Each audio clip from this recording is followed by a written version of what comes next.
বন্ধুরা, আজকের আমার ভিডিওর বিষয়বস্তু হলো জবা গাছের জানুয়ারি মাসের পরিচর্যা। প্রচণ্ড ঠান্ডায় যদি তোমাদের বাগানের জবা গাছগুলোতে ফুল ফোটা বন্ধ হয়ে যায়, যদি গাছের পাতার রং বিবর্ণ হতে থাকে, যদি পাতা হলুদ হয়ে ঝরে পড়তে থাকে, অথবা যদি গাছের গ্রোথ বন্ধ হয়ে যায়, তাহলে আজকের এই ভিডিওতে সম্পূর্ণ ঘরোয়া জৈব তরল প্রয়োগ করা দেখাবো। যে ঘরোয়া জৈব তরল প্রয়োগ করে বাগানের প্রত্যেকটা জবা গাছে ফুল তো ফুটবেই, সঙ্গে গাছের গ্রোথও হবে। তাছাড়া গাছে যে পাতাগুলো হলুদ হয়ে ঝরে গেছে সেই জায়গা থেকে নতুন নতুন সবুজ পাতা আসবে এবং গাছে প্রচুর পরিমাণে ফুল ফুটবে। তাছাড়া বন্ধুরা, যদি তোমাদের বাগানের জবা গাছগুলোতে প্রচুর পরিমাণে পোকামাকড়ের আক্রমণ হয়, কোন কীটনাশক প্রয়োগ করে সেই সমস্ত পোকামাকড়ের হাত থেকে আমরা আমাদের বাগানের প্রত্যেকটা জবা গাছকে সুস্থ রাখবো, জানতে হলে আজকের এই ভিডিওটা সম্পূর্ণ দেখতে হবে। আজকের এই ভিডিওটা একটু স্কিপ করে দেখো না বন্ধুরা, স্কিপ করে দেখলে অনেক কিছুই মিস করে ফেলবে। নমস্কার, আমি লাবণী, আমার বাগানে তোমাদের সবাইকে জানাই স্বাগত। বন্ধুরা, জবা হলো আমাদের বাগানের গ্রীষ্মকালীন একটি ফুলের গাছ। তবে এখন যে সমস্ত হাইব্রিড ভ্যারাইটির জবা পাওয়া যায়, এগুলো শীতকালেও ফুল ফোটে। তবে শীতে গাছের গ্রোথ কিন্তু অনেকটাই কম থাকে। শীতে গাছের গ্রোথ ভালো রাখতে, গাছে প্রচুর পরিমাণে ফুল আনতে জানতে হবে কয়েকটা টিপস, যে টিপসগুলো ফলো করলে আমাদের বাগানের প্রত্যেকটা জবা গাছ সুস্থ থাকবে। তো প্রথমেই বলবো টিপস নাম্বার 1। বন্ধুরা, শীতকালে রোদ্দুরের তাপমাত্রা অনেকটাই কম থাকে, তাই চেষ্টা করতে হবে এমন একটা জায়গায় জবা গাছকে রাখার যেখানে সকাল থেকে বিকাল পর্যন্ত যতটুকু রোদ্দুর পায় জবা গাছের উপর যেন সেই রোদ্দুর এসে পড়ে, তবেই জবা গাছে ভালো গ্রোথ আসবে। না হলে জবা গাছে প্রচুর পরিমাণে পোকামাকড়ের আক্রমণ হবে, ফাঙ্গাস অ্যাটাক হবে। কারণ এখন কুয়াশার জন্য প্রায় সারাদিন রোদ্দুর আসে না, তো যতক্ষণ রোদ্দুর আসে আমাদের গাছকে রোদ্দুরে রাখতে হবে। টিপস নাম্বার 2, এই সময় আমাদের টবের মাটি হালকা ময়েশ্চার রাখতে হবে। খুব বেশি জল গাছে প্রয়োগ করা একেবারেই যাবে না। হাত দিয়ে দেখতে হবে যে টবের মিডিয়া কাদা কাদা আছে নাকি শুকনো আছে। যদি দেখো যে টবের মাটিতে ময়েশ্চার আছে, তাহলে সেই দিন একেবারেই জল দেওয়া যাবে না। হাত দিয়ে মুঠো করে দেখবে, যদি দেখো যে এরকম জমাট বেঁধে যাচ্ছে, তাহলে সেই গাছে জল একেবারেই দেওয়া যাবে না। সপ্তাহে যদি 3 দিন জল দিতে হয়, একদিন অন্তর অন্তর, তাহলে সেইভাবেই তোমরা জল প্রয়োগ করবে। যদি দেখো যে টবের উপরের মাটি শুকিয়ে গেছে কিন্তু নিচের মাটি ভেজা আছে, তাহলেও জল দেওয়া যাবে না। যখন দেখবে যে নিচের দিকের মাটি অনেকটা শুকিয়ে গেছে, সেই সময় গাছে জল দেবে। গাছের পাতা দেখলে বুঝতে পারবে যে গাছে জল আছে কিনা। পাতাগুলো কিন্তু নিচের দিকে ঝুলে যাবে, তো সেই অবস্থায় গাছে আমাদের জল প্রয়োগ করতে হবে। কারণ এই সময় অতিরিক্ত জল প্রয়োগ করলে টবের মিডিয়াতে ফাঙ্গাস জন্মাবে এবং রুট পচে যাবে এবং সম্পূর্ণ গাছটা হঠাৎ করেই মারা যাবে। Tips number 3। বন্ধুরা, এই সময় আমাদের টবের মিডিয়াতে যেহেতু জল ঠিকঠাকভাবে শুকোচ্ছে না, আর উপরের মিডিয়া যদি শক্ত হয়ে জমাট বেঁধে থাকে, তাহলে উপরে দেখবে একটা সবুজ রঙের শ্যাওলা জন্মাবে, আর যার ফলে গাছে কিন্তু ফাঙ্গাস জন্মাবে। তো যে কারণে আমাদেরকে প্রতি 15 দিন অন্তর অন্তর টবের মিডিয়া হালকা করে খুশে দিতে হবে। প্রতি সপ্তাহে যদি সম্ভব হয়, তাহলে প্রতি সপ্তাহে একবার করে টবের মিডিয়া খুশে দিতে হবে। কারণ আমরা যেহেতু শীতকালে সরিষার খোল পচা জল আমরা আমাদের বাগানের প্রায় প্রত্যেকটা গাছে ইউজ করি, যে কারণে টবের মিডিয়াতে প্রচুর পরিমাণে ফাঙ্গাস জন্মাবার সম্ভাবনা কিন্তু অনেকটাই বেড়ে যায়। তাই হালকা করে যদি টবের মিডিয়াটা এইভাবে খুশে দিতে পারি, তাহলে খুব সহজেই টবের মিডিয়া থেকে জল বাষ্পীভূত হয়ে যাবে এবং টবের মিডিয়া মাটি শুকিয়ে যাবে। তো যে কারণে আমাদেরকে কিন্তু এই খোসার কাজটা অবশ্যই চালিয়ে যেতে হবে। প্রতি সপ্তাহে যদি খুঁজতে পারো, তাহলে খুব ভালো রেজাল্ট পাওয়া যায়। Tips number 4। শীতকালে যদি তোমাদের গাছে ফুল না আসে, তাহলে তোমরা খুব ভালোভাবে তোমাদের গাছটাকে লক্ষ্য করবে যে গাছের মধ্যে যে বাসি ফুলটা ফুটে যাচ্ছে সেটা কি তোমরা তুলে ফেলছো না। গাছের ফুল এইভাবে বৃন্ত থেকে যদি কেটে না ফেলা হয়, তাহলে গাছে প্রচুর পরিমাণে বীজ তৈরি হবে। এই সময় বীজ তৈরি হওয়ার একটা আদর্শ সময়, তো ভালোভাবে লক্ষ্য করো। দেখো, বাসি ফুলটা ঝরে যাওয়ার পর বৃন্তের মধ্যে একটা ছোট্ট আকৃতির একটা বীজ তৈরি হওয়া শুরু হয়ে গেছে। তো এটা যখন তোমরা দেখবে যে ব্রাউন কালারের হয়ে গেছে, তখন জানবে যে এর মধ্যে কালো কালো বীজ তৈরি হয়ে যাবে। তো তোমরা চাইলে এটা রেখে দিতে পারো বীজ তৈরি করার জন্য। কিন্তু যদি মনে হয় যে গাছে ফুল কম আসছে, তাহলে বীজ তৈরি করতে যেও না। বিশেষ করে ছোট গাছে বীজ তৈরি করা যাবে না। ছোট গাছে বীজ তৈরি করতে গেলে গাছে ফুলের সংখ্যা অনেকটাই কমে যাবে। আর যদি বীজ তৈরি করতে চাও, তাহলে একটা অথবা দুটো রেখে দেবে, সেখান থেকে কিন্তু নতুন বীজ তৈরি হয়ে যাবে এবং সেই বীজ থেকে নতুন চারাও তৈরি করতে পারবে। Tips number 5। বন্ধুরা, এই সময় আমাদের বাগানের প্রত্যেকটা জবা গাছের কিন্তু পাতা এইভাবে ফ্যাকাশে হতে শুরু করছে, কারণ গাছে ফুল ফুটছে তবুও গাছের পাতা হলুদ হয়ে যাচ্ছে। অতিরিক্ত কুয়াশার কারণে অথবা গাছের অতিরিক্ত ঠান্ডার জন্য গাছের পাতা এইভাবে বিবর্ণ হতে থাকছে, গাছের পাতা হলুদ হয়ে ঝরে যাচ্ছে। তো এই সময় আমাদেরকে প্রথম যে কাজটা করতে হবে, গাছের পাতা, আমাদের হলুদ পাতাগুলোকে তুলে ফেলতে হবে এবং গাছে মাইক্রোনিউট্রিয়েন্টস অর্থাৎ অনুখাদ্য স্প্রে করতে হবে। আমি কিন্তু কোনো রকম কোনো পিজিআরের কথা বলছি না। এখন পিজিআর স্প্রে করে গাছ থেকে আমি জোর করে ফুল নেওয়ার কথা একেবারেই বলবো না। এখন তোমরা শুধুমাত্র জৈব খাবার প্রয়োগ করো এবং গাছে মাইক্রোনিউট্রিয়েন্টস স্প্রে করো। এই দুটো কাজ করলেই গাছে যতটুকু ফুল আসার কিন্তু ফুল আসবে।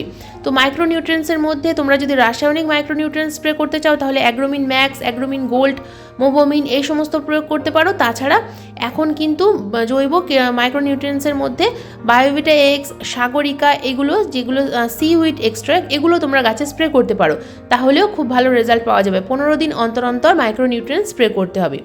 বন্ধুরা, এতক্ষণ তো বললাম কয়েকটা টিপসের কথা জবা গাছ থেকে প্রচুর ফুল আনার জন্য। এবার বলবো গাছে আমরা কোন জৈব ঘরোয়া তরল প্রয়োগ করব, যে ঘরোয়া তরল প্রয়োগ করলে গাছে দুর্দান্ত রেজাল্ট দেখতে পাওয়া যাবে এবং গাছে প্রচুর পরিমাণে ফুল আসবে। তো এর জন্য প্রথমেই আমাদের যেটা লাগবে সেটা হলো একটা কমলা লেবুর খোসা। লেবু লাগবে না, শুধুমাত্র লাগবে এর খোসাটা। ভিতরের লেবুটা খেয়ে নেওয়ার পর এই যে খোসাগুলো আমরা ফেলে দিই, এই খোসাগুলো কখনোই কিন্তু ফেলে দেবে না। এগুলো থেকে একটা খুব ভালো জৈব তরল তৈরি করে আমরা যদি আমাদের বাগানের প্রত্যেকটা গাছে প্রয়োগ করতে পারি, দুর্দান্ত রেজাল্ট দেখা যায়।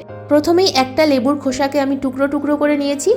এরপর এখানে নিতে হবে একটা পাত্র, যে পাত্রের মধ্যে আমি এই লেবুর খোসাটাকে ভিজিয়ে দেব। তো এই লেবুর খোসার মধ্যে আছে নাইট্রোজেন, ফসফরাস এবং পটাশিয়াম। তাছাড়া আমাদের গাছের টবের মিডিয়াকে অ্যাসিডিক রাখার জন্য এই লেবুর খোসা ভেজানো জল অত্যন্ত কার্যকরী। তো দেখো এখানে আমি একটা পাত্র নিয়েছি, তো এবং এই পাত্রের মধ্যে আমি একটা লেবুর খোসাকে দিয়ে দিলাম। তো এটা যেহেতু 1 লিটারের পাত্র, তো এর মধ্যে আমি 1 লিটার জল দিয়ে ভিজিয়ে রেখে দেবো 2 দিনের জন্য। তো এখানে তোমরা হালকা গরম জল ইউজ করতে পারো, যেহেতু এখন জল ভীষণ ঠান্ডা, যে কারণে হালকা গরম জলও কিন্তু এখানে তোমরা দিতে পারো। তো আমি অলরেডি 2 দিনের জন্য কিন্তু ভিজিয়ে রেখে দিয়েছিলাম, তো সেই জলটাই আজকের আমি এখানে ইউজ করব। আমি একটা লেবুর খোসা 1 লিটার জলে ভেজানো দেখালাম, কিন্তু তোমাদের বাগানে যতগুলো গাছ আছে সেই রকম অনুযায়ী তোমরা কিন্তু ভেজাবে। 2টো লেবুর খোসা হলে 2 লিটার জলে ভেজাবে, 5টা লেবুর খোসা হলে 5 লিটার জলে ভেজাবে। তো এইভাবে তোমরা ভিজিয়ে রাখবে। তোমরা কিন্তু 2 দিনের বেশিও ভিজিয়ে রাখতে পারো, 3 দিন বা 4 দিনও ভিজিয়ে রাখতে পারো। তো দেখো এখান থেকে আমি একটা অন্য পাত্রের মধ্যে 500 ml লেবুর খোসা ভেজানো জল ঢেলে নিলাম। তো এর মধ্যে আমি আরও 1 লিটার সাধারণ জল মিশিয়ে দেব। তারপর কিন্তু গাছে আমি প্রয়োগ করব, কারণ সরাসরি কখনোই যে কোনো খাবার প্রয়োগ করা যাবে না। সব সময় ডাইলিউট করে তবেই প্রয়োগ করতে হবে, তবেই ভালো রেজাল্ট পাওয়া যাবে। তো দেখো সম্পূর্ণ 1 লিটার জল এবং আরও 500 ml লেবুর খোসা ভেজানো জলের সাথে আমি মিশিয়ে নিলাম। তো এটা টোটাল হয়ে গেল একটা 1.5 লিটার জল। তো এবার আমি প্রথমে টবের মিডিয়াটা ভালোভাবে খুশে নিয়েছি। তো এর মধ্যে আমি একটা উপাদান মিশিয়ে দেবো, সেটা হলো কাঠের ছাই। বন্ধুরা, এই কাঠের ছাইয়ের মধ্যেও আছে প্রচুর পরিমাণে পটাশিয়াম। তাছাড়া টবের মিডিয়াতে যদি প্রচুর পরিমাণে পোকামাকড়ের আক্রমণ হয়, এই কাঠের ছাই যদি 1 চামচ মাসে একবার ইউজ করা যায়, পোকামাকড়ের আক্রমণ বা ফাঙ্গাসের আক্রমণ অনেকটাই কমে যায়। তো একদম সম্পূর্ণ ন্যাচারাল জৈব পটাশিয়ামের মধ্যে এই কাঠের ছাই থাকে।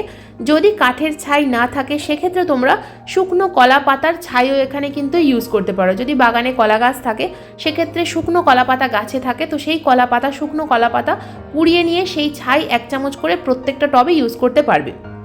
বিশেষ করে যে সমস্ত গাছের পাতা বিবর্ণ হয়ে যাচ্ছে, তো সেই গাছে যদি তোমরা কাঠের ছাই ইউজ করো খুব ভালো রেজাল্ট দেখতে পাবে।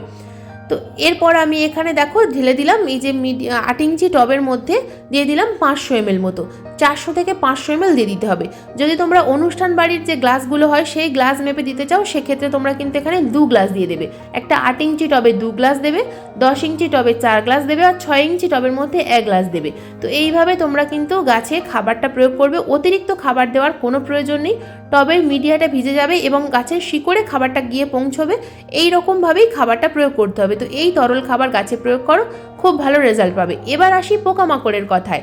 সব থেকে শেষ যে পয়েন্ট, পোকামাকড়। গাছে এই সময় প্রচুর পরিমাণে জাপ পোকার আক্রমণ হচ্ছে। তো দেখো আমার এই যে জবা গাছের কুঁড়িতে প্রচুর পরিমাণে জাপ পোকার আক্রমণ হয়েছে। তো এত বেশি জাপ পোকার উপরে আমাকে কিন্তু কীটনাশক প্রয়োগ করতে হবে, রাসায়নিক কীটনাশক।